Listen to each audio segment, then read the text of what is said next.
Good evening, everybody. It's a warm welcome here from Raceface.Pro, here from the commentary box at a very, very warm Indianapolis International Speedway, one of the new DLC tracks that we will be racing this evening.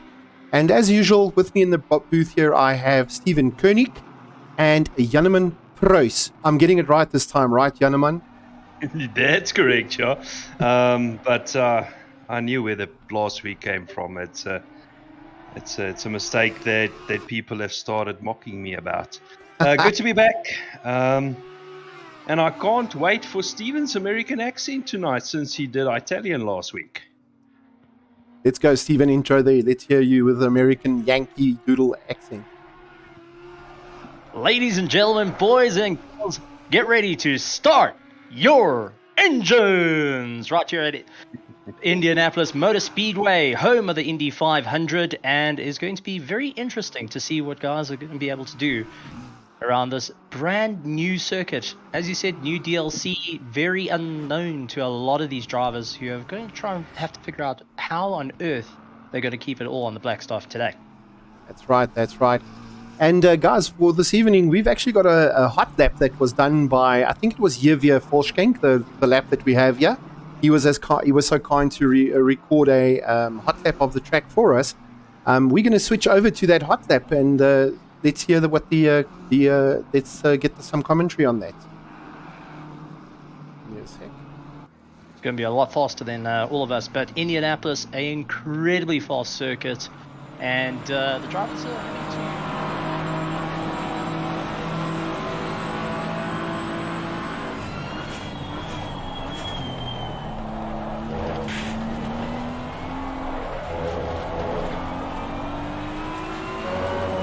pace around the circuit and put in some top tier times. So let's see what he will be able to do with that hot lap. And I know, Yellowman, you were doing some bit of learning of the circuit. Take us through what you see. I was. Unfortunately, I don't have any corner names tonight, because Indianapolis is actually called Turn 1, Turn 2, Turn 3, and that's all the way up to Turn 16.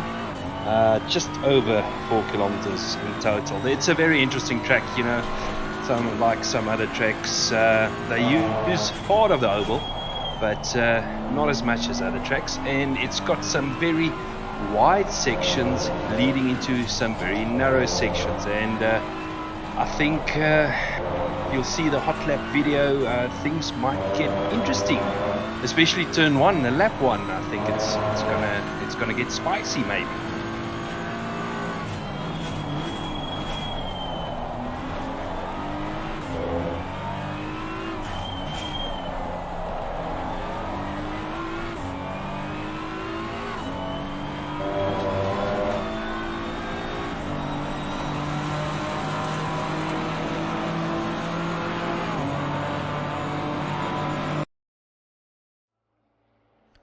Right, and going back to our feed here, I just want to get the guys to actually see the feed. Give me a second.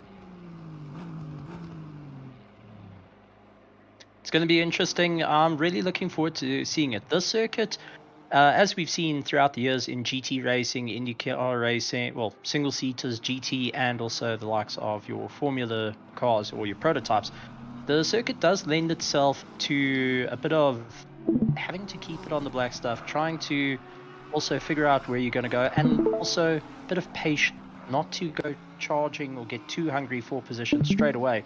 Otherwise, you're in for a world of hurt very, very quickly. Steven, while we were talking, it reminded me of something, and you will know what I'm talking about.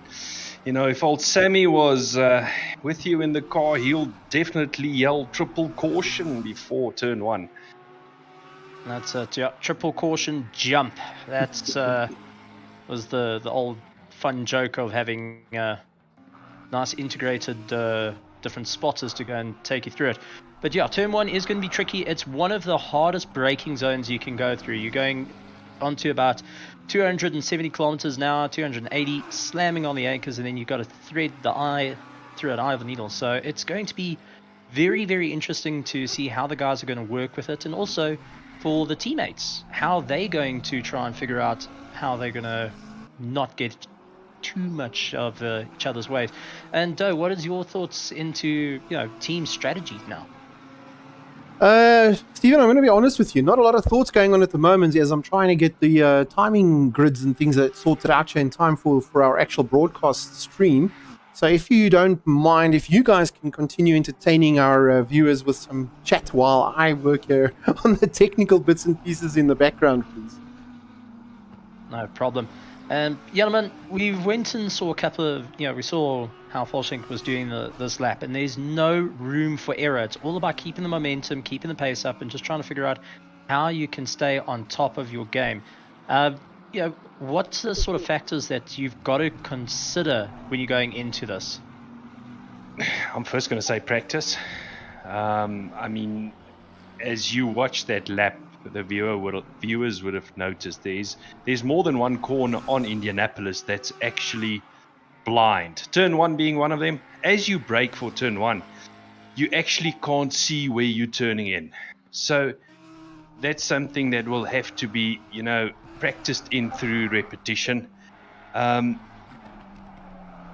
mentioned it last week as well. Indianapolis, you can go different routes in terms of your setup.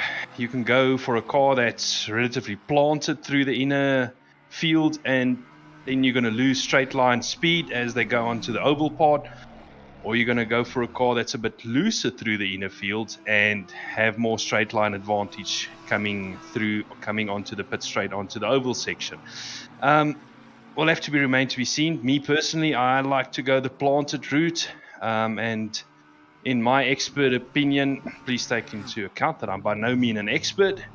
My theory behind that is if you can pull a gap over the car behind you on the inner field, that would be enough of a gap to cover you on the pit straight where you lose that 10 or 15 kilometers an hour top speed. Those are things that you've got to work through and you've got to consider. And also, we've got to also look at the later parts of the race where we actually have our mandatory pit stops that come into play. You start mixing the grid up together, you start mixing the different paces, then you're going to see who's got the downforce and who's got the straight line speed when they're lining up next to one another. Yes. And with this type of circuit, you've also got to be so cautious of what your tire degradation looks like, because it is a very, very abrasive circuit, as we know, and anything can happen and will happen around Indianapolis. This is the home of champions, and let's see if our guys will be able to carry that name all the way through. Yeah, I'm pretty sure, most of these guys would have done the long runs. They would have found out what their projected tire life is in terms of laps, and then cut a strategy accordingly. Will we see again like last week where some of the guys pit early? Now, one of the reasons why they might pit early is to get themselves a clear track and to hot lap basically and make up positions that way. Will we see guys pitting very late again like we did last week? The guys pitted just before the pit window closed, and with 15 minutes to go, we couldn't call the race last week. That's it. It was incredibly close, but one gamble paid off, and, it really took us all by surprise. Thinking that Cody Shearett, who started the race in first place, unfortunately wasn't able to keep it going right to the top. Fulson and his teammate Ryan Ottens managed to keep up the pace and pull a late one right out towards the end, which is absolutely fantastic to see. Different strategies like that come into play. Guys really trying to push the boundaries in any way they can, really. Yeah, absolutely. Myself, I am a big fan of the early pit stop. And as I mentioned earlier, trying to get yourself into that clear air and run quicker lap times than what the guys in front of you are running. Because in a pack, you run slower than what you can run on your own. It is a gamble because 2-3 other guys might follow exactly the same strategy as you, and then you anyway end up in a bunch of cars and doesn't work out so well for you then. I get into a world of hurt, as we know. But it's going to be interesting to see how the guys are going to take these gambles, where they're going to be able to push the boundaries, and how far they're willing to go around this legendary circuit of Indianapolis, as we've seen some great times being put in. But looks like JW Volskink in first place, with runner in runner in ninth place, Volskink in eighth. LaRue down in 22nd. So a little bit of a change up, seeing the likes of Volskink a little bit lower than what he wanted to be in. Runner in 9th, Ottens in 10th place. Those are a little bits to keep an eye out for. Christopher Radloff, who was absolutely blazing in round number 1, now down into 14th place. Let's see if he'll be able to get out of there. Eric Kirstein, keep an eye on that driver, as he's able to really push the boundaries and try and get out on the circuit as quick as possible. He's out to get a little bit of retribution after last time, where he got held up just a fraction too long, and the penalties then came in, and unfortunately it was like a roller coaster downhill from there. Gentlemen, I am going to try and jump us to some other cars now as well. I must say, I do apologize. I'm having some technical difficulties this evening with the broadcasting software. I'm not sure if there was an update on ACC sometime this week maybe or something, but it seems like they've introduced a new bug for us in the broadcasting application. So we are going to be doing a little bit of more, I want to almost say, manual jumping from, between the different drivers and things. I hope it doesn't detract too much from the viewer's experience, but we'll try our best, considering what we have to work with here tonight. Now, Stephen, you touched on Volskink only being 8th position. Do you think it's a case of new track? This is not like all the tracks on ACC where the guys have done thousands of laps. They've dialed the car in. They've got the setup. Yes, there's updates on ACC, but small changes required. This is brand new. So we might see something different tonight. Well, I can tell you from a driver's perspective, this is chaos. This is absolute chaos to try and figure out the circuit and try and see where you can go in a short amount of time, considering it has only been around for not too long from now. But they would have had their engineers going and taking a look. The drivers themselves would be going through the Motec data, trying to analyze every little bit of the circuit, trying to figure out, okay, where can they improve, what needs to be done to make this a little bit more of a viable run for them. I have to put it to the fact that, yes, it is a new circuit, it is a new challenge, and even though that it looks like a simple circuit, it's a very follow the leader, try keep it together, and try not just go flying off into the distance. Yes, it's not like, say for instance, Kyle Army. If we talk Kyle Army, everybody knows you aim to be quick, you aim to get as close to a 1 minute 40 dead, sub 1 minute 40. There's no data available like that on Indianapolis. Nobody knows what is quick on Indianapolis yet. So the only data they have to go by at this stage was the sprint race that was held last night. Yeah, they've got to try and figure out what is going to be it. And even in the sprint race, we saw a great drive from a lot of the drivers. Hybrid Academy going in, locking out the positions and doing very, very well. PWSL also going and having a bit of fun out there, going and analyzing. So it's going to be very, very interesting to see how the drivers are going to handle this and where is the advantages going to come from. Is the guys going to be able to pull a rabbit out of the hat, or is it going to be follow the leader? But so far, a person that has no problem is Cody Shearett, and right behind him, Sean Stratham. Now, Sean Stratham has been one to keep an eye out for those late pit stops. Somehow he manages to keep that car going on a rag that's been doused in fuel and held over the intakes. Just make sure they can only breathe on fumes. But he's looking to go and try once again, pull a rabbit out of the hat, get super, super close, and go for that all-out win. Yeah. Gentlemen, I am going to take a short break here. I'm just going to give us a short break, see if I can get this, just restart the session to see if I can get our broadcasting software to work again. we'll be right back.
Right, welcome back everybody. It seems like we are good to go. I'll hand over to my two colleagues, but it looks like we've sorted out the little gremlins that we were experiencing. Yep, that's going to be done and dusted with that. But ladies and gentlemen, boys and girls, let's start those engines as we line up here at the Indianapolis Motor Speedway. Cody Shearett in first place, Sean Stratham in second, Van der Merwe in third, Kieran Patterson in fourth place. Fifth place is Mayor Bego Krobler in sixth place, Rayner in seventh, Ryan Ottens in eighth, and then we got Boersma in ninth place with Morgan Mccall lying in 10th, J.W. Volschink in 11th place, Barkhazen in 12th, C. Volschnik in 13th, Christopher Radloff in 14th place, Vet in 15th, Eric Kirsthazen in 16th, Nicholas Manuel in 17th, 18th place is Russell, followed by Jay LaRue, Hannes van Veek, Kay Mawa, Bernard King, Sean Scooter, and Pillay rounding out the grid. It is going to be tight. The guys are going to have a bit of a sight-in lap where they can go around, see how the car feels, warm up those tires, warm up the brakes, and make sure that you don't have a difficult run into a wall, because no one wants to have a charge off into the wall there. But excitement is building. Gentlemen, now what should the drivers be very cautious of coming out of that safety car? Then you get the green flag. What's going to be the best idea? Is it to go for the inside line? Is it going to be on the outside? Is it to just brake, let the guys go, and then follow suit? Almost like a case of Monza T1? Well, what's your thought? It's very much a case like Monza T1 with the big difference that you're coming off the oval part, and as you can see on the screen now, they can run comfortably 4-5 wide down this stretch, and it's narrowing down into a section that you're going to struggle to go too wide. First thing I'm going to think of, I don't want cold brakes, please. The last thing you would want is to brake and nothing happens. I would go conservative, to be honest. Try not to attack for corner one, rather try to survive. I mean, how many times in other races have we seen Indianapolis, lap one, turn one, how many cars go off into the grass? And as they say, race is not won on the first corner. So it gets rather exciting. And Doe, from your side, you as a team manager going and taking a look at this, you've got teammates lining up against one another, and what would be the thoughts going through the head saying, guys, what's the general idea for them? Stephen, it's actually quite an easy answer to that. Don't break it. Right? So, I mean, yeah, it's a long race. 1 hour, 20 minutes of racing around this awesome track. The guys need to just keep it clean, keep their noses out of it. Just put in the laps, be consistent. And, I mean, yeah, we all want to race hard, but it is a long race, right? So, I mean, I always say these Thursday night races on Raceface are all mini endurance races, So it's not about, trying to be, gaining 4 or 5 positions on lap 1 and 2. Leave that to the crazies, right? And just hang back there and, just take advantage of people making mistakes. That's kind of always, the view that my team would take is, we race hard, but we also try to be clever about it. Don't break it. I just want to say it's a very good thing, Stephen, me and you don't have Doe as a team owner, because we bring it home broken more often than not. I can neither confirm or deny. At least we don't take each other out. Not that much, no. No, not that much. I plead the fifth. We're in America. Yeah. And I want to say, even though we were having some technical difficulties this evening, I am happy to say that we've got the beautiful custom liveries loaded this evening. So a couple of nice looking PWSR cars there up front, a little bit lower down. If we change the camera here, we can probably a little bit better. But a couple of nice looking Hybrid Academy cars there. As you can see, the HA new liveries for season 11. They really are spectacular. Going and bringing out the colours, and considering they managed to have a lockout in last night's sprint race around the circuit, they're looking to try and keep the pace up as they head through tonight, lining up, line astern at this point, and this is where the excitement builds. This is it, ladies and gentlemen, round number 2 of season 11 GT3 Championship. 1 hour 20 minutes to go when the lights kick off and we go for green as they head down to turn 1. You can see Cody Shearett really taking that very, very hard inside line. He knows he doesn't want to move too much. Carries a little bit of a train. Sean Stratham, though, is backing off quite a bit. Guys, you can't go 4 wide into turn 1. All right, but they made it through there, it seems. Let's have a look a little bit further back. A little bit of contact. Yeah. Now it looks like Runner going and getting a little bit of a rub there. Guys all just frantically trying to get it all going. Don't want to be on the dirty stuff. Oh, we got what looks like to be 2 spinners. Unfortunately, getting sent off the circuit. Devet going and more than happy to keep the power on. He's trying to capitalize on this moment. Looking to go round. And has to stand on the brakes because one of the cars just rejoining the circuit. Always a tricky situation. You think you're able to get the drive and really get out, but unfortunately it turns into quite a rough one, and these drivers are doing everything they can to try and keep it all in check. Morgan Mccall up into 7th place. Cody Shearett not pulling away. He's still in 1st place, but hasn't got much of a gap, with Van der Merwe chasing him down. Sean Stratham into that 3rd place, so losing down 1 position. Bit of a chaotic run into turn 1 to turn 3, guys. Doe, what's your thoughts on that? Yeah, I did see a couple of incidents there on turn 1, 2, and 3. So I'm pretty sure our stewards will have to do some work after this race, unfortunately. But fortunately, it didn't seem to be that those were too the impacts and the incidents didn't look too hectic. So I think most of the drivers are still in the race here, and it's probably just a little bit of cosmetic damage that we saw there. Oh, rubbing's racing, as they say. But, Janneman, you were talking about you have to be quite careful going in there. Well, looks like the drivers were more than happy to do a little bit of touring car racing. What's your thoughts on it? Yeah, it's the the funnel effect. I mean, they had all the room to work with coming down the pit straight, and then it just becomes very narrow through turn 1, 2, 3. Just ran out of space. We can't use our normal excuse of running out of talent, because all the drivers on this grid, they've got the world of talent, and that's why they are here. But let's see what the stewards say. Are they going to deem it racing incidents lap 1, or will there be a couple of penalties that are going to be dished out? It's like it's a nice little four-way battle developing here for second place. Very good. Sean Stratham really now trying to lock out Ryan Ottens, who had the luck of the leprechauns with him last race, now looking to carry it all over to America.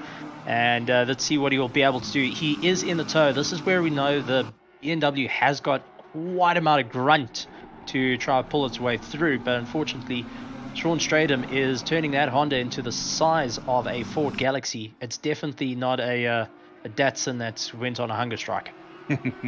and a battle like this can allow first place Shearett and Van der Merwe in second to pull a gap on them, and that may allow them to get away. As you can see, Ryan Otten's also going very defensive, goes quite onto the inside, as he's also looking to try and lock out the likes of Mayer, who goes on the outside, late on the brakes, rubbed race into the curves side by side between the two, and that's just allowed Sean Stratham to say, thank you very much, I'm going to start trying to run away from this battle. But for Ryan Otten's having to go extremely defensive, but cost him so much time, and that's how quick it can happen going into turn 1, where you go that super defense, and unfortunately you run into some big difficulties. But Henry Mayer of the Early Birds team is definitely going to be the early bird looking for the early worm. Yeah, and there's the announcement for the pit window that is opened. So if for our viewers, the guys that are here maybe for the first time, the format of these races, the pit window will open, like you can see now, 5 minutes after the start, and will close 5 minutes before the end of the race again. During that pit window, these drivers have to do a mandatory 2 pit stops, where they can either do fuel and tires or only tires, whatever they feel they need to do from a strategic perspective, but they have to do 2 mandatory stops during the course of this race. That's it, and that tends to spice things up a little bit. Last season they just had to deal with 1 pit stop. Now they are dealing with a lot more, and you have to try and figure out what's going to be the best strategy to go and wear those pit stops down, and also be able to move on up, as they would say. But it is going to be difficult. It is going to be a challenge, and all these drivers know what they have to do, and you can be sure they're going in frantically trying to sort it out. Yeah, you said something. No, I said I see Kieran is in the pits, so I wonder, and also Pile. Now I wonder if that was damage from lap 1, or is that strategy? Ooh, that's a difficult one, actually. I would be willing to bet there's some damage there, and I think the same thing happening as last week. We see the guys in the pits there. If we go back down, let's get to there. It's Kieran Patterson, Sujen Pillay, Yervia Volskank, a couple of the guys now that have actually come into the pits. And we saw this happening last week, where the guys, went for their first pit stop within the first 3 laps of the race. Well, this is it. You got 1 hour and 20 minutes to play with. You got 120 liters in the tank that you can also try and utilize, and maybe that small amount of fuel in just to get them off the line, try to pull away, then get onto the throttle and try and really do everything you can. But it does hurt them quite a bit when you take the likes of Nicholas Manuel, who's been in the pits for quite some time now from the ZA Racing M4 team. And, oh, man, he's usually a driver that you see cruising up to the front. JW Volskank, also 29th position, Hybrid Academy driver, now having to try and claw his way back. Hopefully he's tightened up those Sparko boots, and he's looking to go and really give it everything he's got at this point.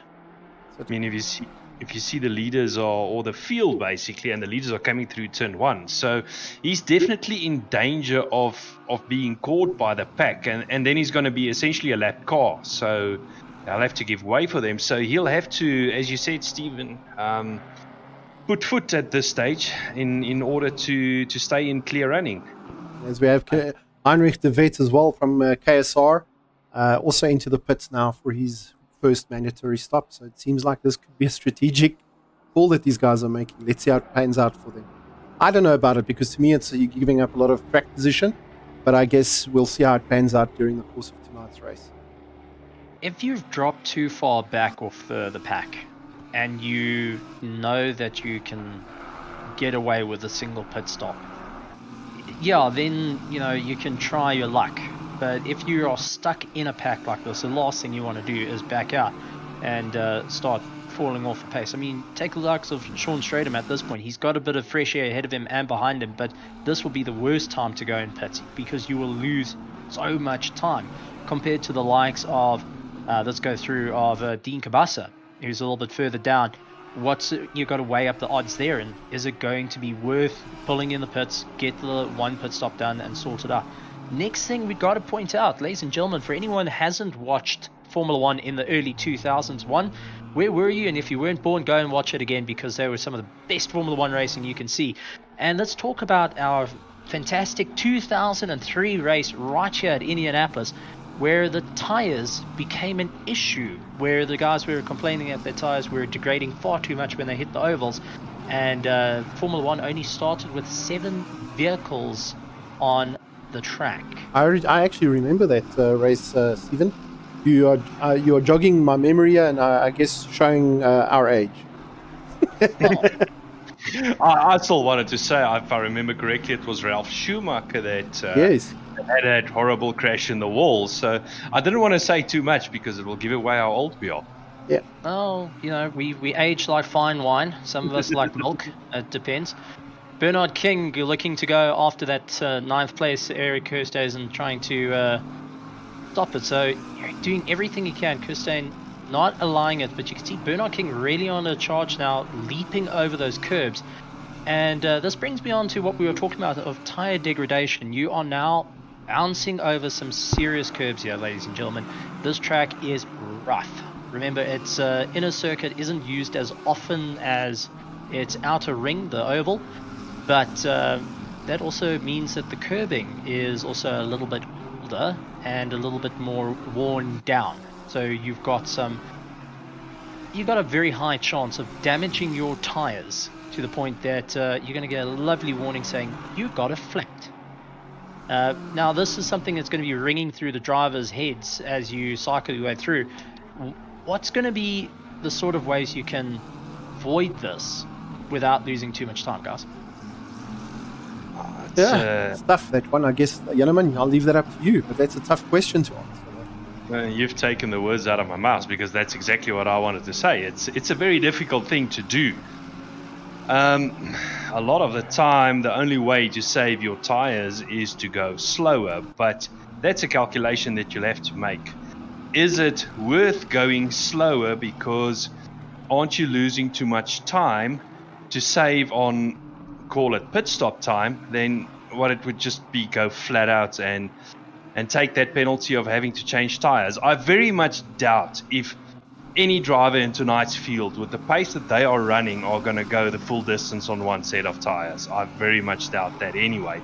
So that would have been taken into account in working out your strategy.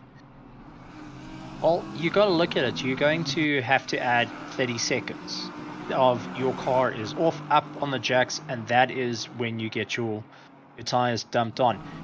Are you willing to take that risk of 30 seconds?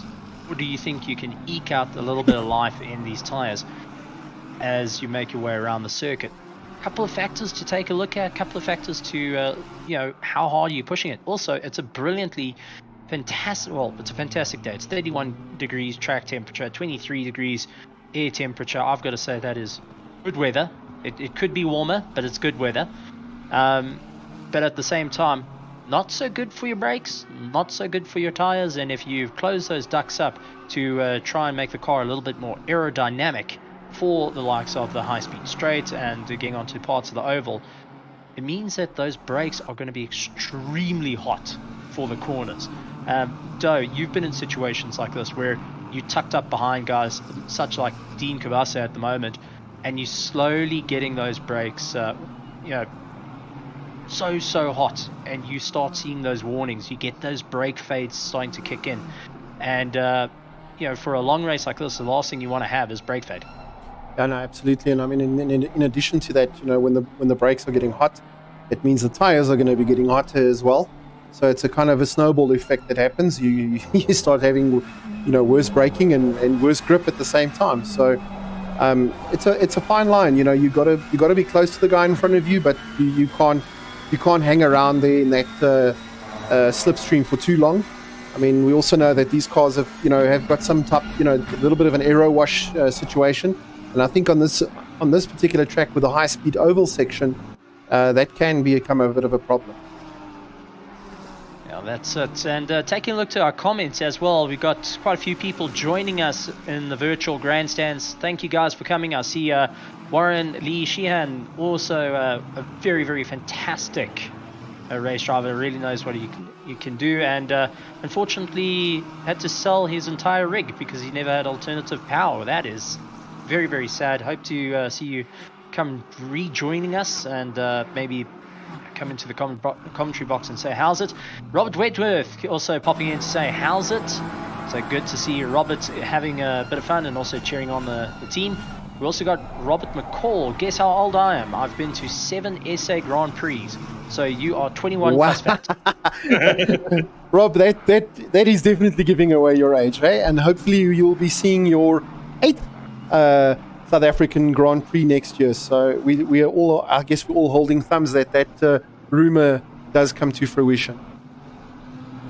Well, let's take a look. But the racing at hand, take a look at Manuel. Hard pressed to try and overtake McGregor at this point. Looks up the inside, and you can see really hunting down, trying to figure out where can he get by, where's going to be the best opportunity. In the toe, looks to the inside, not close enough. I think his best opportunity is gonna come at turn 1. You've got that long pull down the pit straight, but on the other hand, while McGregor and Mawa is dicing it out, that's gonna allow Van Wyk to close on to the back of them. So if Mawa is not careful, he might have an Aston behind him very shortly. Well, that's it. You're starting to hold up yourself and McGregor at the same time. McGregor's going after Russell, who's very, very close by. And this is one heck of a train. And as we all know, this is a train you don't want to be too much of, because you start getting sidetracked. You start getting that tunnel vision. You start losing track of your what your plans are to move forward in the race, how you're going to plan your strategies. You start racing hard, which is not really the same thing as racing smart. Kaylan Marwood having a very good look there into turn 1. So yeah, Janneman, I think, like you say, that's probably going to be the place where he's going to try it, probably on the next lap. So we'll keep an eye on that. Yeah, Stephen, and as you said, you start racing hard, and the last thing you want is, while you're attacking the guy in front of you and trying to get past, and all of a sudden there's a car behind you starting to attack you because you've run a slower pace in the battle. So then we've also got Buzma going and having a bit of fun in 6th place, and one of the newer names that we've seen joining the series, and glad to see him out there, getting chased down by a regular, and that is the 80k machine of Morgan Mccall, chasing down, looking to try for any opportunity to go for a pass. Ahead of them is Mayer, who's just keeping it nice and neat at the moment, but doesn't look like he's got too much top end, unfortunately, so he's got to be very cautious of the battle behind him. And just out of reach is Ryan Ottens, and that's someone to keep an eye out for. Morgan Mccall going late on the brakes, so can he make it stick? No, decides that he is going to back out of it and rather go and toe the line a little bit there, but was a big look, and I think realized that the brakes on the Merc weren't as big as he wanted them to be. Janneman, I mean, that's a proper send down the inside, well, look to go do a send on the inside. Is it a viable send, though, that you can try and do something like that from so far back? If you haven't got the overdrive on the car in front of you, meaning more speed than him, no. It is not. It's going to be a brave move. It's going to be that lick it and send it. But Morgan on that occasion making the sensible decision and sticking behind the car for another lap, and maybe next time around see if he can get by him. It all depends on how closely he's running to that McLaren in front of him, coming out of the last turn onto the oval section. That's it. You've got to be so aware of your braking zones, and they do change in the toe. Morgan Mccall now got Bago Krobler all over the back of him. Now we know Bago is not afraid to go on the attack. Morgan Mccall and Bago know each other too well, and they've been in this similar circumstance more than once in multiple different championships.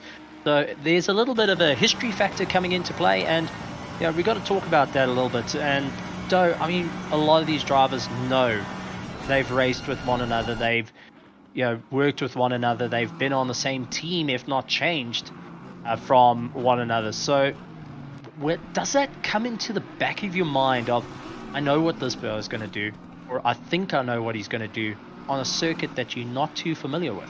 Yeah, I think absolutely it does. Like you say, Morgan will know Bago, and Bago will know Morgan. They understand each other. They know where each other will try to try and make their passes. They'll understand how much space will Morgan give me, or how much space will Johan give me. It really does become a thing of the drivers really knowing each other inside out. But that is a good thing in a lot of ways, because they also understand when to leave space, when they can close the door, etc.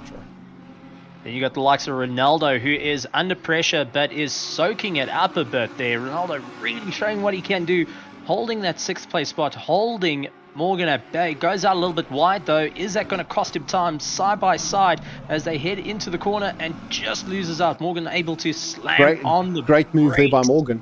Yeah, he got the drive on him out of the exit and was able to make that move very easily.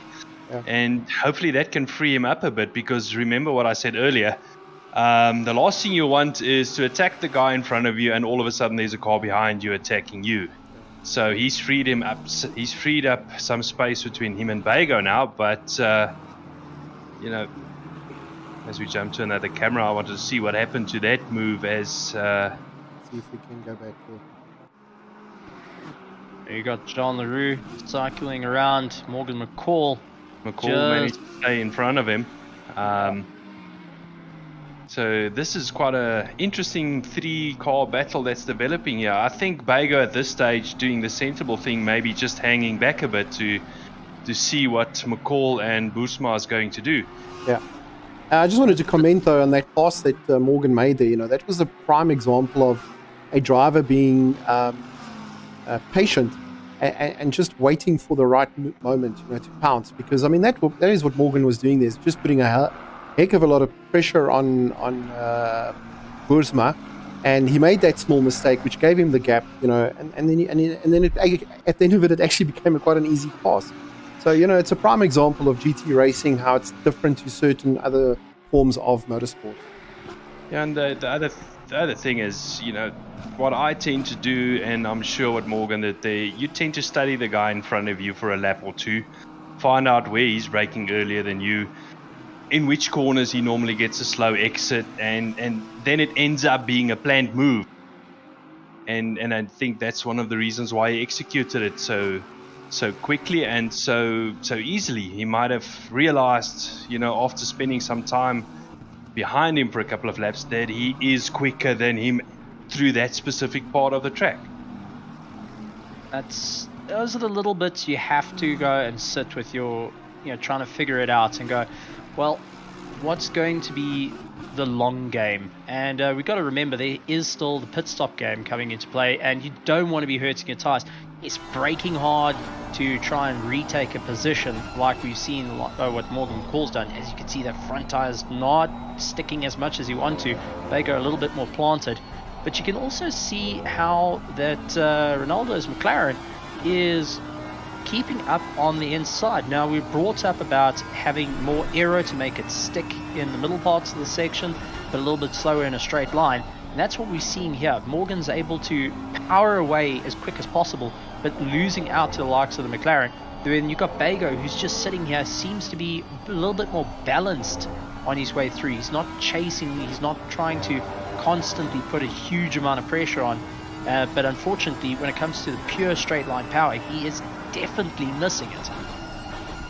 No, that's entirely true. But the big advantage that Bago's got at this stage, look at his rearview mirror, it's clear. There's no car behind him. So I'm pretty sure he's managing the gap behind him. He's got a 5-second gap at this stage to King.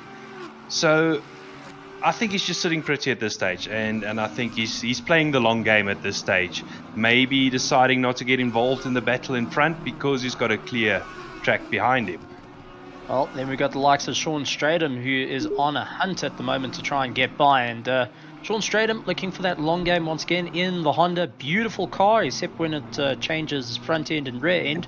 As we've learned the hard way during the Endurance Championship, the Hondas are very, very formidable, but at the same time can bite back incredibly hard.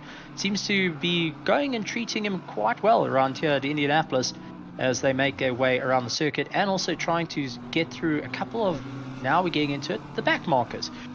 We talk about the back markers. These are still pro drivers, so they are a lot faster than our other drivers who are in the different classes. We've got Pro, Pro-Am, we've got Silver, and we've got our Am class as well. So interesting to see these guys really duke it out. And what we call back markers are usually the top end of the field of our Pro-Am class, now having to deal with our front end trying to make our way through. And as we know, passing in the infield, very, very difficult to do.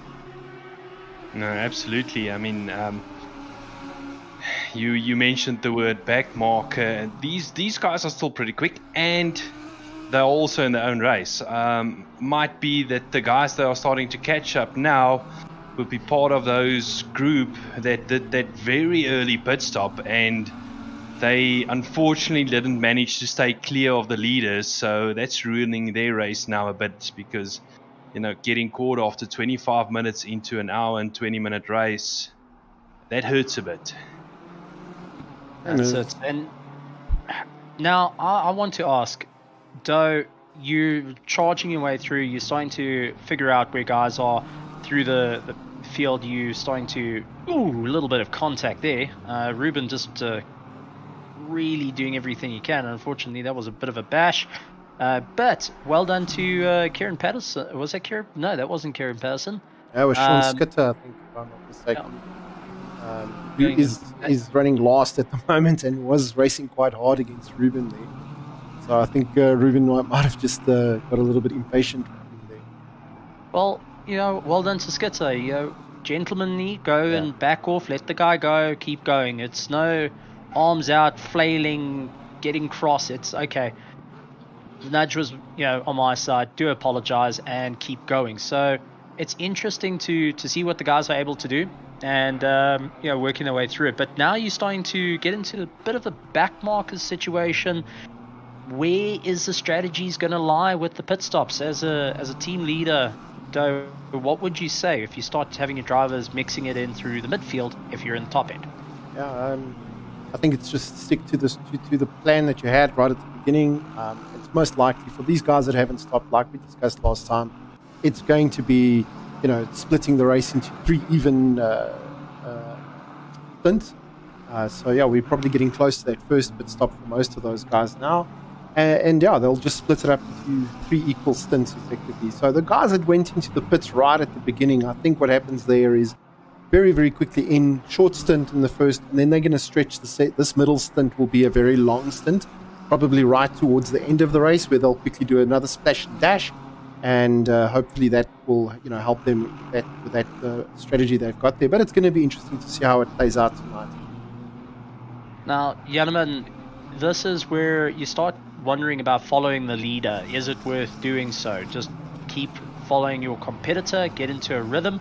Is this something from a driver's perspective that's worth doing, or is this one that you start taking a look at and go, maybe it's not the best thing in the world to do. Maybe I just need to get by. What would you say to it? That will all depends on the pace of the driver in front of you. I mean, all these drivers know what their comfortable pace is. So if you are losing time sitting behind the car in front of you, might be worthwhile to have a look at pitting and changing the strategy up a bit and see if we can get into some clear air. Now, problem is, not all these drivers have got somebody to talk to. There's not always somebody on the other side of a radio, so to call it, to say, listen, can you start calculating if I pit now, where will I come out? Will I be in clear air? All those kind of things. So, difficult one. If I tend to lose time and I struggle to get by the car in front of me, I know I need to make pit stops, I seriously start thinking about pitting and changing up my strategy a bit. It's all about getting to the end of the race in the quickest possible way. As we see Ronaldo Bursma now in the pits. So this is one of the first front runners, I think, that is in the pits right now. We've also got Christopher Radloff there. So now all the guys are starting to make their way through. It's going to be interesting. Such a long pit lane, this. Actually quite a long pit stop that you have to do here if you consider the entry and exit to this pit. No, it's enough to turn the aircon on, go and have something to eat, maybe go and listen to the radio while you take a drive to the other end of it. At least you can get through one whole pop song before you get to the end of pit lane, I think. You mean it's that long? Yeah, it's not it almost feels as bad as Spa. You mean that double pit lane of Spa, the whole endurance one? Interesting pit lane this, although it looks straightforward, but your exit is totally blind. It is actually something that you have to practice where your brake marker is, because you get off that pit limiter, you start accelerating, and at some point you actually need to brake for your turn one, if you wanna call it that. Yeah, you've got to try and remember where your brakes are, and well, let's be honest, sometimes that doesn't quite work out because we full send it. As soon as we get out, you're trying to get ahead of the other drivers, and what a lot of these guys try to do is you want to get ahead of the drivers before they pass you, but at the same time you do heavily compromise yourself on your exit as well. So yeah, it's one you've got to have lots and lots of entrances and exits to figure out what on earth is needed to keep up the pace and how you're going to do it right. Definitely not a pit lane where you can, how can I put it, just do it once or twice to see how it goes. I did a couple of laps on Indianapolis, and I don't think I got the pit exit right once. I've done the Indianapolis, managed to get the pit exit right if you're doing the oval. Does that count? That's easy. On the oval, I suppose you go right around the exit on the other side, like on all the other ovals. Well, if you're turning left, you got a problem. That's all I can say. But we're taking a look at Ronaldo here. He took the gamble, early pit stop, 49 minutes and 15 seconds left, lying in 21st position. He knows he's got the pace. He's out of position at the moment, having to try and battle past the likes of De Wet, who is a very, very accomplished sim driver that knows how to go on the defense quite a bit. So what's your thoughts onto this? Well, the difficulty here is he needs to pass this traffic very, very quickly. I mean, we saw this during the Formula One race last weekend as well. When the guys come out of the pits, they have to negotiate those back markers very quickly. Otherwise, the old undercut or overcut strategy just goes to nothing. I mean, at this stage, they are battling for position, even though he is out of position because he's already made a pit stop. But the guy in front of you, he doesn't care. It's for position, so he will battle you for that. That's it. And William Wentworth going and actually informing everyone, and thanks William for pointing it out. To count as a pit stop, ladies and gentlemen, they have to go to the pit. They have to add at least 1 liter of fuel when the pit opens. That will go and count as their pit stop. Then they got 40 minutes halfway and tires and fuel. So that's kind of your gambling game at this point.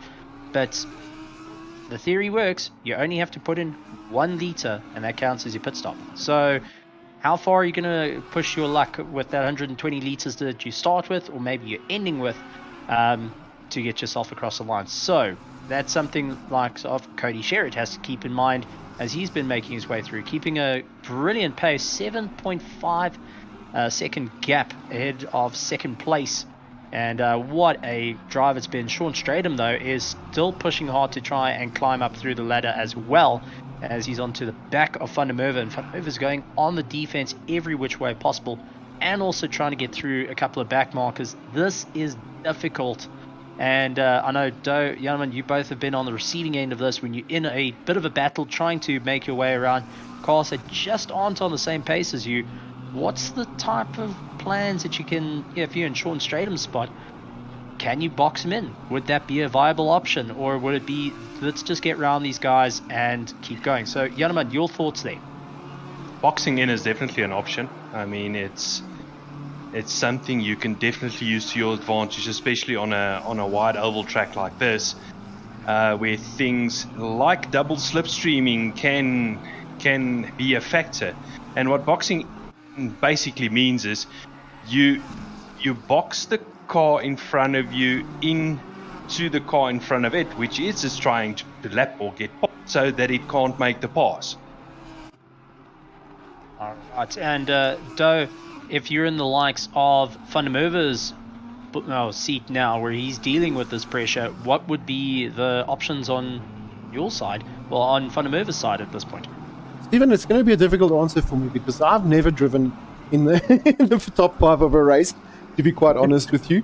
But I mean, yeah, being down in the mid pack, and that this happens quite often, actually. To be quite honest, I mean, it's a frequent thing that, you know, if you're a mid pack driver, you're pretty much always in battles up and down. You know, either having to pass back markers, or like this, where you've got a guy that's chasing you. You know, the idea is you're going to have to just stay calm and keep level-headed, and don't make rash decisions and rash moves, and try things that, you know, you wouldn't normally do, because that's also obviously, if you're chasing, you know, we tend to sometimes then start, you know, we either overdrive the car. There's a couple of things like that you need to be careful of if you are chasing the guy in front of you. So fold the mirrors in, put on some relaxing ocean sounds, and just woosa your way around the circuit. Is that going to be the option? Well, that, and, you know, as we said last week, just to bring that up, try and avoid the pucker effect. Oh yes, that can lead into some very, very dangerous times. As we saw guys out braking themselves, they push that little bit too hard, and unfortunately they lose out so much time as they go by. So guys have to be, you know, they have to know about this and go, right, what's going to be the best option? And it's a genuine problem for racers. So well done for pointing it out there. But we are now 44 minutes and 26 seconds into the race. So far, our top 10 have not done a pit stop. Well, just saying that, Bernard King dives into the pits just to prove me wrong. He's the first one of the top 10 to go into the pits. Now, how much time is it going to cost him at this point? We saw early pit stops, and I think this is maybe where Volschenk, JW Volschenk, is looking to climb up a ladder. Bernard Barkhuizen as well. Kieran Patterson, who's also done one pit stop already. And we've now got Jason McGregor coming into the pits as well. And looks like another one of the Hybrid Academy drivers behind him. That's Justin Lotus diving into the pits as well. So on the comms there, the guys have said, listen, let's box, let's get this sorted out, and let's get going. Doe, this is your guys' sister team, and the communication should be incredibly tight there. Do we have any sort of insight of what may be a strategy? No. To be quite honest, no. I mean, the guys obviously talk to each other. I'm not privy to their strategies. I mean, we are a sister team, but they do, like they say, we do keep Chinese walls between the two teams. We don't really, share strategies and things like that during the races. I mean, otherwise it becomes a bit, I want to almost say it would become very boring, right? If everybody knew what everybody was doing, where's the race? Where does that leave us with the racing side of things, right? So even though the teams work together during the course of a week in terms of setup and practice and things like that, we don't really talk strategy between ourselves. Okay, so what you're saying here is you're a lousy on-the-ground reporter. You'd rather be the commentator. Absolutely. Just another question between the sister teams. Yes. Is there sometimes a call to the sister team, asking for a favor or so in terms of the race? Or not at all. When we're on the track, it's a racing. It's every man for himself and every team for themselves, right? So, I mentioned this last week. Yes, it's a team championships. Yes, we are team drivers, but ultimately, it's a drivers' championships, right?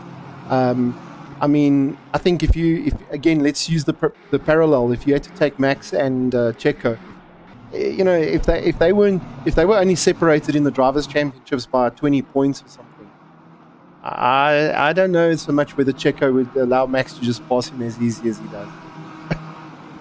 Yeah, I think so. You're saying it's not going to be a Bottas situation of Bottas. It's Jason. You got to back off. No, not at all. I mean, that's it. I think between Hybrid Academy and Team Triad Racing, every driver knows when you're on that track, you're racing. And as long as we're keeping it obviously clean and we're not taking each other out, that's obviously counterproductive when teams start taking each other out. But other than that, you race. I just want to say it's a beautiful looking Aston that. Yeah. Bernard King going with a bit of an old styling, just a flat colored scheme on the legendary Aston. And we go and jump to Cody Shearett, who's now in the pits, getting some fuel put in, and he's ready to go. Heading back out in the mighty Audi R8. Ryan Ottens in the BMW M4 GT3 of the Hybrid Academy Adrenaline side gets onto the power and gets going. Don't even worry about starting the motor. He just had it all started already. Morgan Mccall in the pits. He's looking to get going once again. Dropped wheels and down he goes. We're ready to rock and roll with the action. And Morgan looking to do very, very well. Sadly not joined by his brother Junior Mccall from what I can see, which is a bit unfortunate. But Morgan Mccall having Robert, his dad, in the chat going and supporting him the whole way, which is always fantastic to see family going and supporting one another. And where they're going to go after this, well, only time will tell. Ryan Ottens heading out onto the circuit now, looking to charge ahead. Morgan Mccall still reading the funny papers as he cruises down the pit lane. And my heavens, you can go and finish the whole episode, whole movie of Titanic by the time you get there. Conrad Fulson in 15th place. Kalen Mawa in 16th place of Pace Motorsport BM, looking to head back out there. And Pace Motorsports been around for quite some time. Came across from console racing into the likes of our PC racing. So good to see a bit of a transition there. Sean Stradham now into the pits. Didn't go for too late of a pit stop this time. Sean, you let me down. You could only get it just that far. Our LNR, our logistical nightmare racing team, looking to once again climb up through the ladder. And I've got to say, this is where it gets very, very interesting. Like the communities and how close the communities are to one another, like logistical nightmare racing, like Monday Night Racing, and so on. This is absolutely incredible to see how this is, how this all works and the guys working together. Yeah, Stephen, it's a good point that you mentioned there. I mean, we've got all these different. I consider even Hybrid Academy and Team Triad Racing these days, I consider them a community on their own. I mean, if you look at it from a team perspective, I think Team Triad Racing, we're now about 10 or 12 people. Hybrid Academy is probably in the region of about 10 drivers as well. So, you could almost run a league just with those two teams, if you wanted to. So definitely the teams are becoming, very much a community within the communities, really, and that's the like of an LNR, etc., that you have on the track here as well. It's absolutely fantastic, and it's always fantastic to see it. Let's see how it all plans out, though. But one person to keep an eye out, jumped into 10th place under the radar, is JW Fulson, who lost so much time at the start, dropping way down into the late 20s, now up into 10th place. Maybe that early pit stop has helped him out there, but also Ronaldo is up in front in 9th place and chasing down Barkhazen. So a bit of a strategy change there, but it seems like it's played into the favor of Boersma and the likes of Volskink or Morgan Mccall taking that 10th place, so he was able just to sneak by. But some very, very close racing, and interesting to see what the strategies are going to be as the race continues. 37 minutes left, and only 2 cars that have completed their pit stop so far is Kalen Mauer and DeVet, who have completed their mandatory pit stops, now to try and carry it to the end of the line. Will they be able to do it, though? 37 minutes around this legendary circuit. Janeman, you went and took a look how long the circuit is. You're currently 26 laps in. It's a lot of kilometers that the guys have raced so far. Do you think it's possible to go and take it to the end from now? Depending on when exactly Mawa stopped, I was actually looking at him, currently lying 22nd position, completed all his pit stop. It is highly possible to go to the end with 36 minutes to go. I mean, if he filled it up with 36 minutes, you're not even going to need a full tank of fuel. You're going to need in the region of about 70 to 80 liters of fuel. So I would say very possible, and look out for him. As I see there, 13th place, Boersma also completed now all these pit stops. So maybe someone also to look out for closer to the end of the race. That's it. And you've also got Cody Shearett, who put in the fastest time of the race, currently lying in 5th place at the moment, trying to claw his way back up to the front. And life is getting interesting out there on the circuit. And Doe, give us your thoughts so far of the race. Yeah, I mean, it's I'll be honest with you, it's not as exciting, I think, as it was last week at Imola. I think Imola gave us better racing. But what I am liking here at Indianapolis is the whole strategy aspect of it. I think we're going to, like Janeman alluded to, I think the last 20, maybe 15, 20 minutes of this race, I think is going to get very, very spicy. Are you saying you don't like ovals? How dare you? You go and say you don't like about oval racing. It's the best racing there is. Close, fast, and we tend to throw cars on roofs. But you go and care for these high aerodynamic thingies. But in all seriousness, Cody Shearett going after Bago Krobler at this point, trying to move up, actually gets into the 3rd place. Now looking to go after Mayer, and you can just see Devin Delport in that Aston Martin trying to keep it all together as well. He's in his own little race, trying to keep ahead and trying to keep clean away from the guys. Bit of a situation there, as you can see, taking a little bit more curb than planned and doing a little bit of getting rid of the weeds around the curbs. The guy's going a little bit too far. Is the chance of scoring a puncture a reality for these drivers? Yeah, I don't know. Does ACC have punctures in the game? I don't know, Janeman. Last time, it was kind of a gradual pressure loss when I raced. Because if you clipped a corner too hard, it will lose, for instance, 0.3 psi.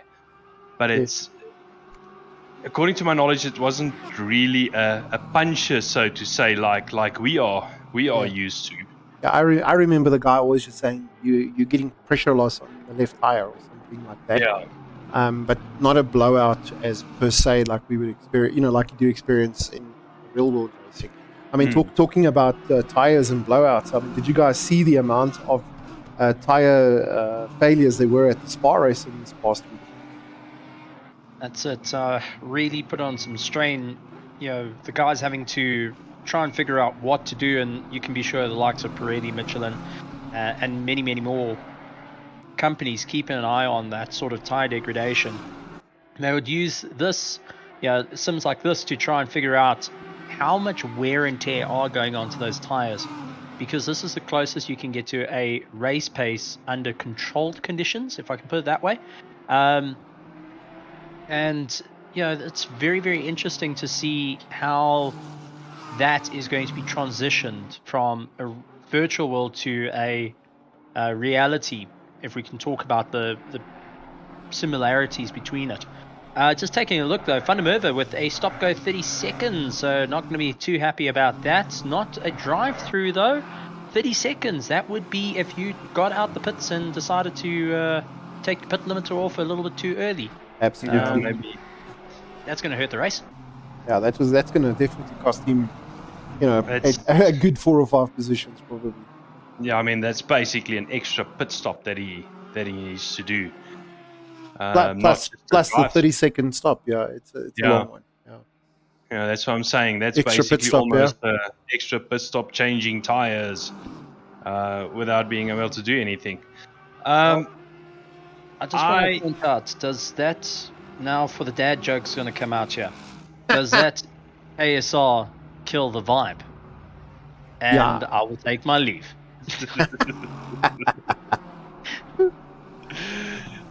Everybody in the chat room, you guys can comment on that joke by Steven. I'm going to be hung off the gallows at this point. Sorry to cut you off, Ian. I'm not going to do any dad jokes tonight.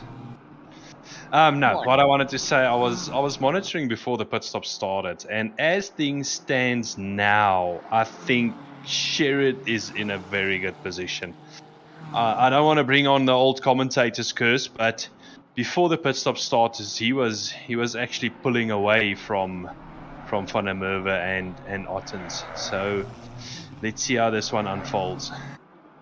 Gonna be tricky. Let's keep an eye on it. But just taking a look at the circuit, the lap record was done in the Dallara DW12 in 2017, which is an IndyCar, and it was a 109.3. The guys are doing everything they can to get as, I don't think they'll get as close as they can to it, but if we talk about GT3 cars, we can take a look at Alison Diaro, Pieter Guderi in the Ferrari 488 GT3 Evo 2020 in the 2021 Intercontinental GT Challenge, doing a 134.0 as their quickest time, and that is the lap record for the GT3s around there. So these guys are getting very, very close to real world the times, lap records, and quite in line with what the real world times are. That's it, and you got to take your hats off to it. We talk about sim racing, you're sitting in a rig, you're not doing much. This is very, very strenuous for the drivers. The guys have to try and figure out what they're going to do, how they're going to move forward, what's going to be the different plans to try and not overheat, if I can say it like that. Because you're sitting solid, those muscles are doing one action: push a brake, push the accelerator, handle the steering. At the same time, you're doubling your forces because you're trying to get all the information through your hands and your feet, which you would normally feel through the G-forces going through your body, and using your bum to feel what the car is doing. Now you have to try and feel it all through the hands and through the feet. This is where it gets a little bit more tricky for the sim racers, I would have to put, compared to normal racing.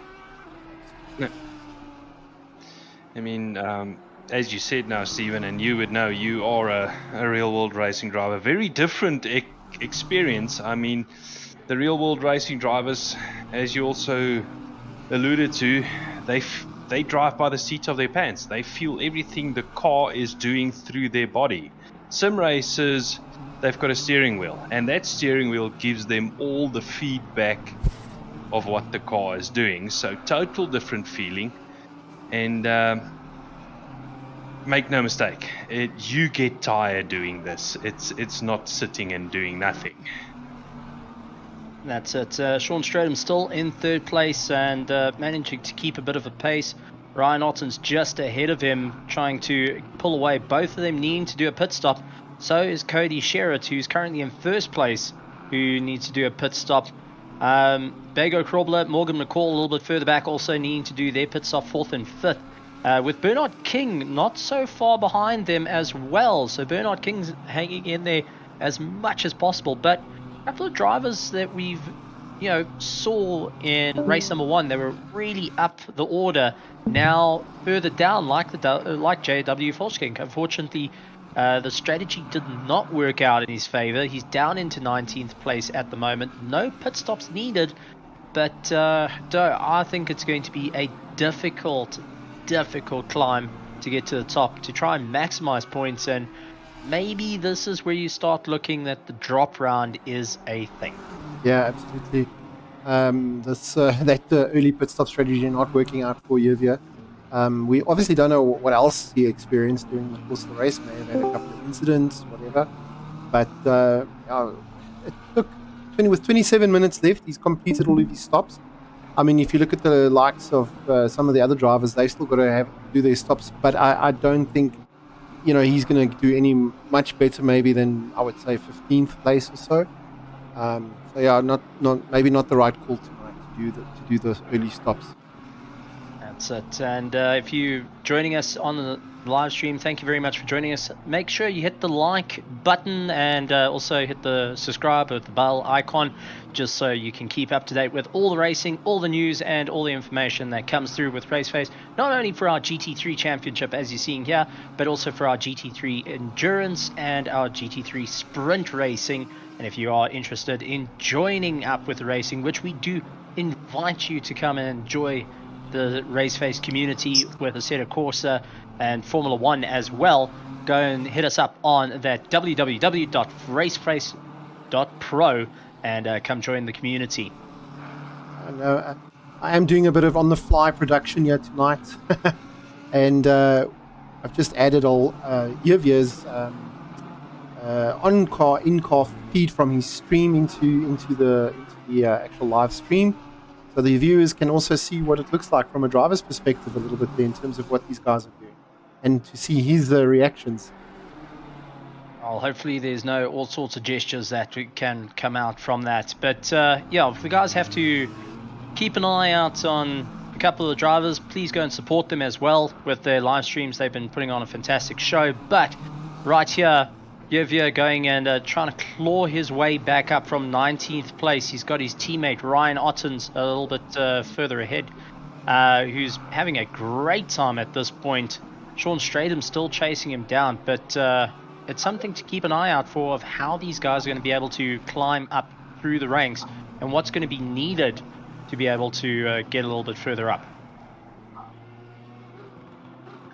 Stephen, just one thing. You mentioned that onboard video from Yevia Volkswagen, and during that video you can actually hear the beating the tires are taking around this track. It really does show you of how much of an impact the cars really go through, and how you got to set these cars up is where it comes into its own little world, because a lot of the guys are going through Motec data. They're going to be going through all sorts of data, how much suspension travel, and then remember they're going to be taking a look at a post race after this, go and see how can they improve for round number 3, whether their strategies worked, whether it didn't, what's going to be the next thing to do. But Cody Shearett more than happy, currently in first place, and got quite a gap between himself and second. And you can be sure after a little bit of a rough ride in race number 1, round 2 seems to be favoring him. So Cody enjoying the new DLC American circuits. Yeah, the Audi looking very strong around this track. I mean, all the way up and down the grid, the Audis are in good positions. But Cody being really, really dominant here. I mean, he's already, he's lapped 12th position. So he's really dominating this race this evening. He's not hanging about at all, but Cody Shearett trying to make up for lost time after that after the last one. And let's see what he will be able to do. I know he's trying to one-up his brother Jordan Shearett, and I think at the pace that Cody's going, Jordan's going to be out of the job soon, because Cody seems to have picked up the pace and now charging on forward. The PWSR team have taken him in and really giving him a bit of a helping hand, but also Cody using a bit of natural talent to try and claw his way around the field and putting in a bit of a monster gap between himself and Ryan Ottens, also known as Ryan Houghton. Ryan coming up. Yeah, Yeah, I think. go ahead. Yeah. No, I just want to, add on to what Steven said. I mean, Cody has managed to put a couple of lapped cars between himself and Ryan. So brings me back to what I said earlier. At this stage, I think he's sitting pretty in this race. Yeah, because Ryan is what crossed the line at the moment, and Cody is already at this section of the track, so he has got a healthy lead here. You see there 15 seconds over Ryan Ottens in second place. That's through turn 4, hitting turn 5, making his way through. Seems to be quite happy with the first sector. That car sticking like no tomorrow. Ryan Ottens, so has got to be considering now. He's got one more stop. Can he undercut the likes of Cody Shearett and get ahead of Bago Krobler, Morgan Mccall, Bernard King, Christopher Radloff, Jason McGregor? That's all one stop as well. They are behind him. What's going to be the better idea at this point? You're 15 seconds behind. Do you go for the undercut? There's 21 minutes and 48 seconds left of the race. And what's going to be the option? But a driver view perspective here, you can just see how you have to believe that the cars are going. Get very, very close to the wall. Slam on the anchors. Turn in. You can see that sausage curb will not play games with you. And, really trying everything he can. Also taking serious amount of curb, getting now onto our oval, the main straight, and this is also where we'll see the famous Indianapolis brick start line. That's part of the original Indianapolis, as we just went past it many years ago. The original Indianapolis start, and they still managed to keep those bricks there, despite it being not fun for any tires to go over. I just wanted to comment on watching this onboard camera shot. The precision that Cody has when he's driving is actually quite amazing. He just does not miss an apex. I mean, it's actually quite sickening to see how well he drives. Yeah. The other thing I saw on that onboard lap, I mean, the Audi that he's driving, it just looks so hooked up to the track. Yeah. The front end's not drifting wide. Nothing, it's just planted as is. But now the question is, will the tires eventually fall off? And that's where it starts running, because we've all got into those usual calm places like what Bago's got at this point, and then all of a sudden the tires just seem to lose grip every so often. You go and slip and slide and land up trying to keep it all together, and it gets very, very tricky. So what's going to be the plan here? You've got one more stop. Is it going to be put on some new tires, put some fuel, and give it everything you got, or is it going to be a little bit more difficult? And as we look here at Kieran Patterson going into turn 1, he was one of the early stoppers as well, and I see he has actually completed all of his stops. So Kieran not in a bad position here, considering all the other drivers ahead of him actually still have a pit stop to make. So he could still be a factor here towards the end of the race. That's it, and he's trying to hunt down the likes of LaRue just ahead of him, goes and baits him into going out wide, takes that inside line, gets on the power, and easily manages to get by. Now he just has to keep it going as they travel onto a little bit of a straightaway, and this is where you got to get a little bit defensive. As you can see, LaRue following him through, looking for that inside line, looks to the outside, but unfortunately not able to make it. Just hasn't quite got that straight line pace, but now Kieran has his eyes firmly set on the back of the Honda. Let's see if the VTEC can run away. Sean Stratham just ahead of him, chasing down Jason McGregor. Well, this is... Sean was... Yes, gentlemen? Yes, Steve? No, let's not forget, Sean was running third quite comfortably before the last pit stop, so you can And I hope I'm correct. You can almost say Kieran in a net fourth position at the moment. That's how I'm reading it as well, Janneman. He's in a really good position here towards the end of this race. Well, let's see if he will be able to carry the pace on now. It's all about just survival of the tires and how much fuel you are burning. Remember, that track is 30 degrees. It is roasty toasty out there. A little bit of contact, a little bit of rubbing.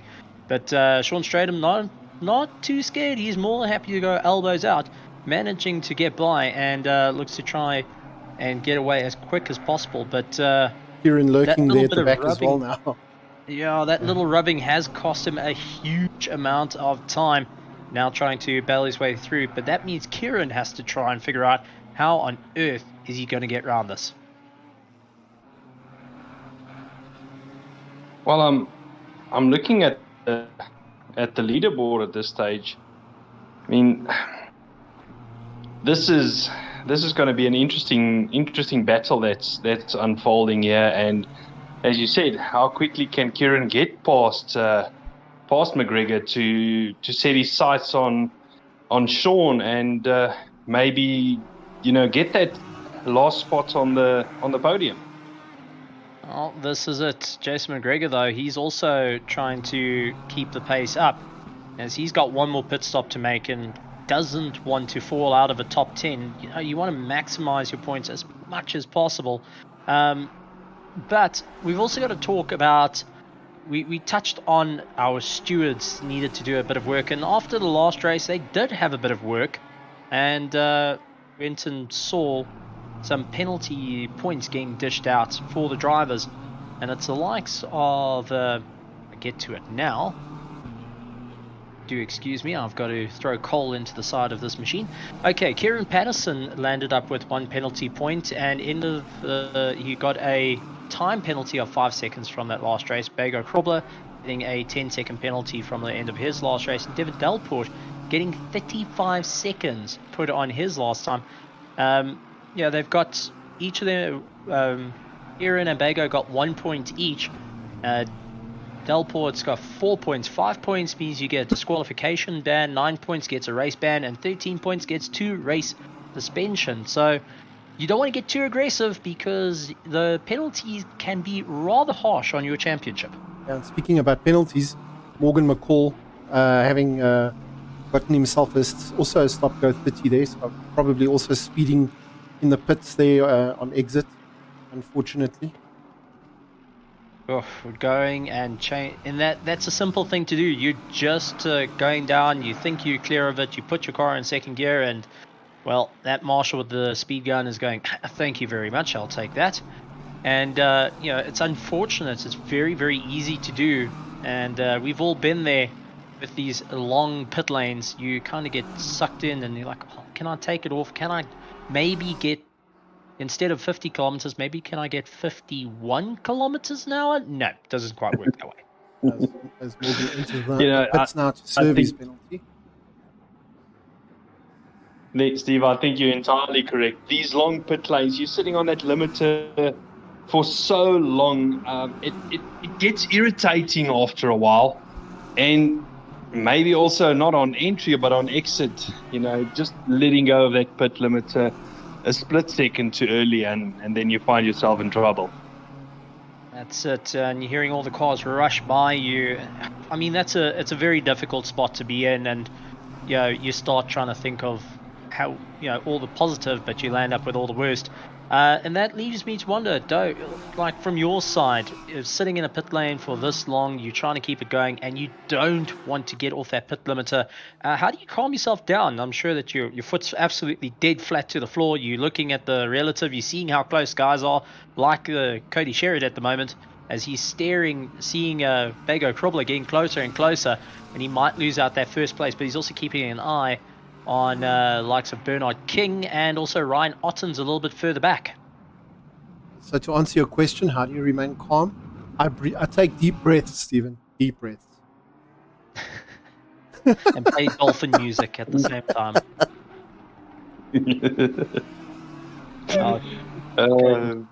Cody out in first place, managing just to eke ahead. Bernard King in second place. Bago Krobler, who's in the pits currently, third place with Ryan Ottens in fourth. Communication between the PWSR team and the Team Hybrid Academy drivers are going to be quite furious, fast and furious between them. And Bago, no, Bago.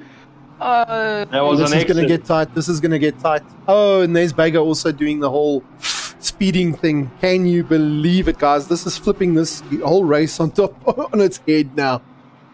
Oh, that brake pedal is going to be getting all of it tonight. That's for certain. Bago is not going to be too impressed with that. And, oh, man. I think if it's not the brake pedal, it would be the clutch that's currently not programmed. Because I actually want to, if you guys don't mind, I want to go and see if we can see a replay of that. No, not far enough, unfortunately. But yeah, that was... But if I'm not mistaken, that was on exit. It was on exit, and I think it was because Kieran was coming right up on him there. He was obviously eager to hold track position, and now it's cost him. Oh, man, that actually hurts. Oh, I'm gutted for him at that point, because that has just, that is picture race into touch a little bit, and that's allowed likes of Kieran to get so close to the back of him and also stand a chance to go. Bago Krobler is going to go flying down that grid, and that is not what he wanted. Kieran, though, is going to be a happy camper. I'm sure he's got a big smile on his face at the moment and talking to the rest of his team like, hey, listen, don't worry, guys, I'm coming up. You haven't seen the end of me as yet. And Kieran going to be quite chuffed with that. His dad, who's probably watching as well as racing in the Pro-Am, he's going to be saying, listen, Dad, I moved up position, and let's see if you can also get into that top 5. But on the other hand, if you're gonna go in car with Bago, I don't think it's gonna be suitable for family viewing. You can call it that. No, absolutely. I know Bago very well. I know him personally, and I don't even want to think about the expletives that are coming out there at the moment. It's one for OnlyFans, so if you want to subscribe to the OnlyFans. But getting on to the race now, this has definitely hurt Bago a huge amount, and Kieran Patterson knows that all he has to do is just follow the train. He doesn't have to push too hard. Bago going, diving on the inside, Sean Stratham going off into the dirt. And we need to see what happened there. I don't know if maybe Sean looked in his mirror and got a bit of a fright, because Bago came hunting him down on that curb. So Sean Stratham trying to keep it all together. You can see Bago really putting the pressure on, trying to figure out where he can go. Looks to try look on the inside, and maybe braking a fraction too late has caused that car to just rotate too much. Oh no, he was tagged. No, he was tagged. Oopsie. On entry there. And one of the BMs just going and continuing off the road. Like, oh, well, I'll just go this way then. He just wanted nothing to do with it. Yeah, don't mind me. I don't have anything to do with this fight. But Bago letting the frustration starting to kick in now. Small mistake, and the steward's going to be taking a big look at that one. That's for certain. And at this point, guys, you've scored the penalty. You've got the slap on the wrist. It hurts like mad. You're feeling the pressure from behind. Is this a moment that you've got to try and pull yourself towards yourself, or you got to try and utilize this anger to try and pull away? What's going to be the strategy game here? What's got to go through the mind of Bago? And let's start off with a person that doesn't know him too well. Yellowman, what do you think is going through his mind? It's either going to be one or two things. One thing is going to be, the car behind me is not my race anymore. I'm going to let him go, which obviously is not happening at this stage. I think what he is trying to do is he's trying to hurt Kieran now as much as possible. He's protecting Ryan Ottens' third place. Yeah. So Stephen, your team strategy questions. This is team strategy at play. This is all coming out right now. Is he taking one for the team? Yeah. And I don't think it was, yes, I will take one for the team. I think at this point it was, If I have to do it, I have to do it. That bittersweet pill that you have to take. But it's now allowed Kieran to get by. There's 8 minutes and 35 seconds left of the race. Ryan Otten's in third place, now has to keep up the charge. Cody Shearett putting in the fastest lap time of the race in second place. He's more than happy with that. But Bernard King in first place, who hasn't pitted as yet, along with Nkube a little bit further down, hasn't pitted for their mandatory stops. Looking to just try and leg it out the whole way through. I think that pit window is going to close on you guys a little bit unexpectedly, and it will hurt if you guys are out for too much time. Guys, I beg your pardon, Jan, as we are watching Ryan going through these turns over here, there's a 11-second gap now between him and Kieran Patterson. That was 15 seconds, maybe one lap ago. So Kieran seems to be taking roughly maybe about 3 seconds out of Ryan there. So let's have a look and see how this pans out the last sort of 7 minutes of this race. This is when you're begging for that checkered flag to come out. You're begging for it at this point. You're just willing that flag marshal, please, I will buy you a cool drink. I know it's hot up there. Can you please pull that flag out? But I'm just taking a look. Bago Krobler, 30 seconds. Guys, you want to know how much it hurts? Well, talk to Bago, who's currently in 15th place, and I'm sure there's enough beeping going in that car for certain. Kuber has pulled into the pits finally towards the end of the race, and also likes of Bernard King has pulled into the pits. He's dropped down to third place. May hold it, may not. We'll have to see. He wants to go for that podium position. It is going to be close, though. Bago losing, 10 positions due to that stop-go penalty. 10 positions and 15 follicles of hair at that point, that's for certain. No one likes having that, but it has all played into the favor of Kieran Patterson. But as you guys pointed out, the team strategy has come into play, and Kieran must be feeling it at this point. And he was discussing it with his team, like, come on, these guys are holding me back. I know what's going on here, because our team also more than happy to get into a bit of a tussle and try work with one another to try and lock down those positions and keep ahead. Considering PWSR and Team Hybrid Academy have duked it out on so many times, Hybrid Academy going and locking down the sprints, it looks like PWSR more than happy to go and try and lock down the big 1 hour, 20-minute races with Cody Shearett in first place. Jason McGregor in front of him from Hybrid Academy. But anyway, he's getting blue flags. I'm sure McGregor will allow Cody to pass pretty soon. Depends how close you are. That's the thing. You're still in a race of your own. You don't want to lose too much time. You've got to try and figure out, this guy's got to get close to me, give me a little bit of a run, maybe lift off a little bit before the corner, coast your way in, save a bit of fuel, let the guy go, and then get in there. What's going to be the best strategy to not lose too much time, but at the same time follow the rules? You learn to bend it slightly in motorsport, and a lot of these sim drivers and real world drivers tend to bend the rules of the blue flag rule of you let the guy go within 3 corners. So you let him on maybe on that last of the 3 corners, lift off the throttle, let the guy go, and keep charging on. But while he's battling with that and Cody's trying to figure his way through, Ryan Otten's in second place, slowly trying to carve his way through. 11 seconds back, though, is Kieran Patterson. Sean Stratham in 4th place. Very well done. And Busma in 5th place. Oh my. Wow. Managing to get that 5th place and is holding it, keeping ahead of the likes of Bernard King. And then we got Barkhazen. We got Steve Volskink right behind. We got Mayer. We got JW Volskink as well.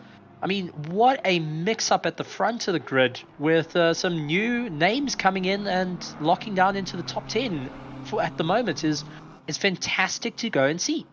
Yeah, absolutely. I agree with that. I also enjoy seeing some new names come up the ranks here. It does spice things up a little bit.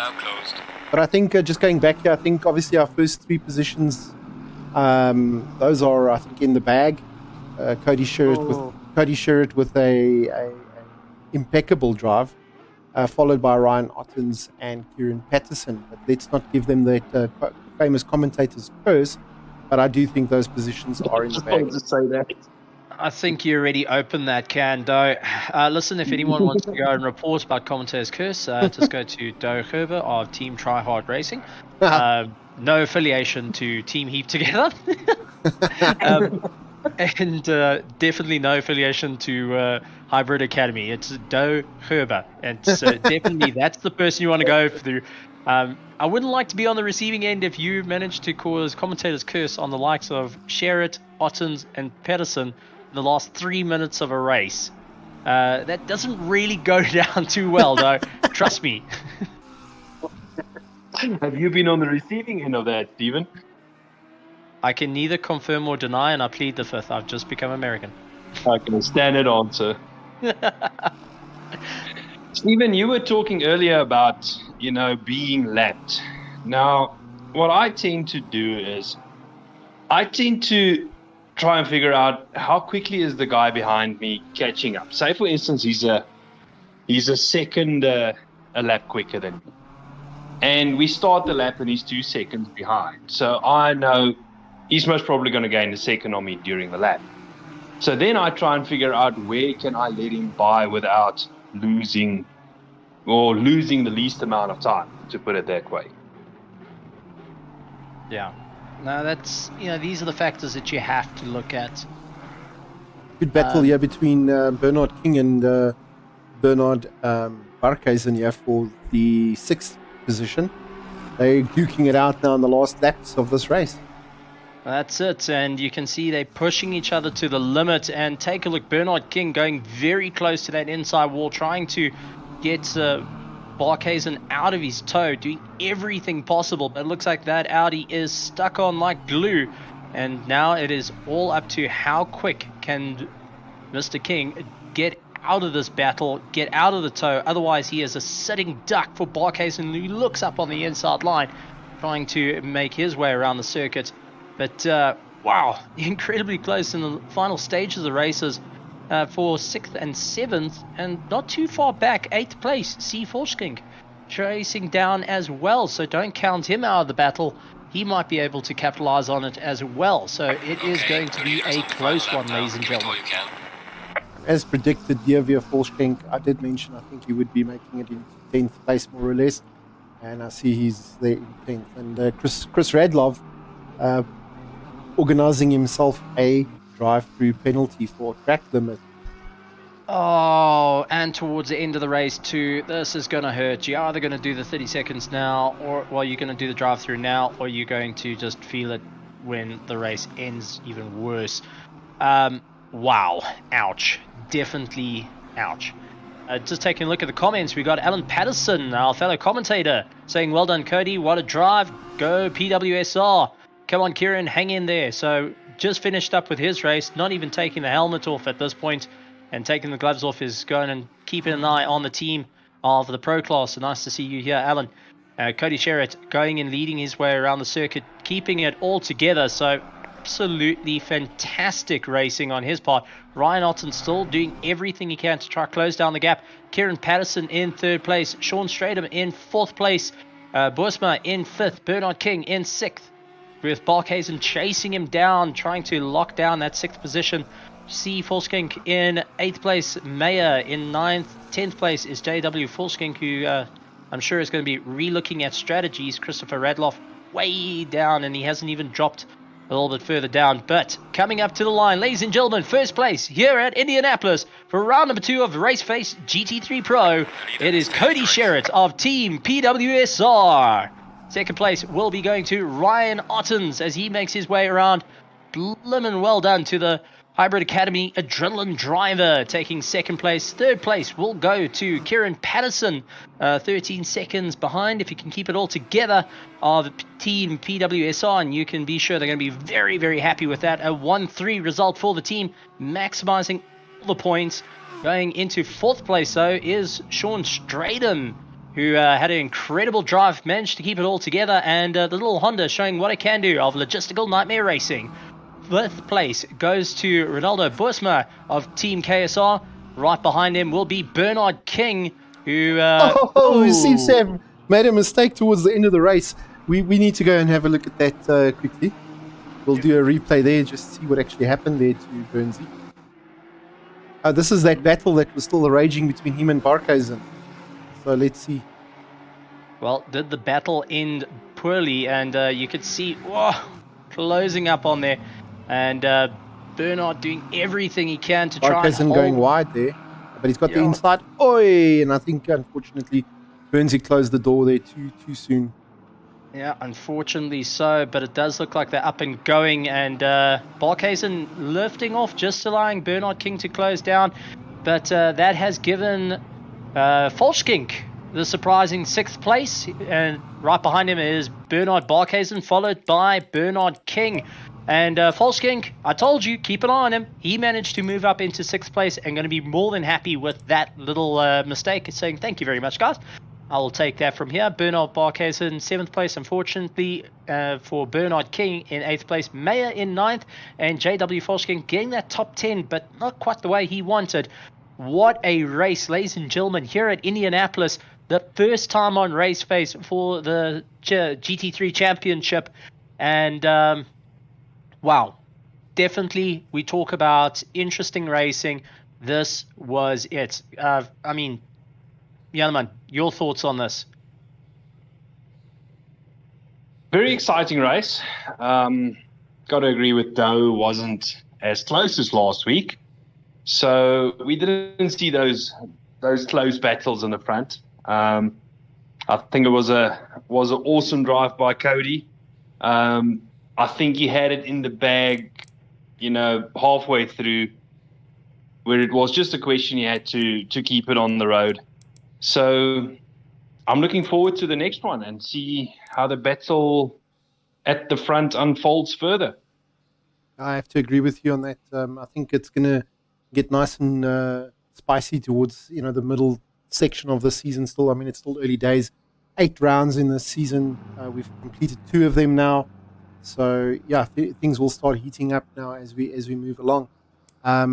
Great driving there by Cody Shearett. I have to just reiterate that I thought his driving was impeccable tonight. He just did not put one foot wrong. It was totally like surgical the way he was driving this track tonight. So well done to you, Cody. And then also a good, well-deserved 2nd place there to Ryan Ottens, and 3rd place we have Kieran Patterson. And to all the rest of the drivers, well done to them as well. I think it's quite a challenging track, this, even though you've got these long straights and ovals, that infield section is quite a lot of turns and things. So, quite a demanding track from that perspective as well. So well done to everybody here.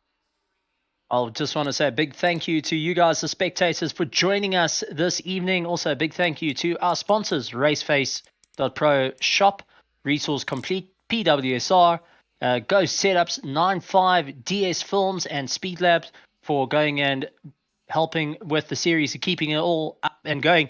But round number 3, ladies and gentlemen, on the 11th of August is going to be Zolder. We're going to be having a bit of fun out there and see if guys can keep it all together when they start working their way through a little bit of an older oval. But from my side, thank you very much, ladies and gentlemen, boys and girls, and we'll see you next time right here at Raceface. Good night, everyone.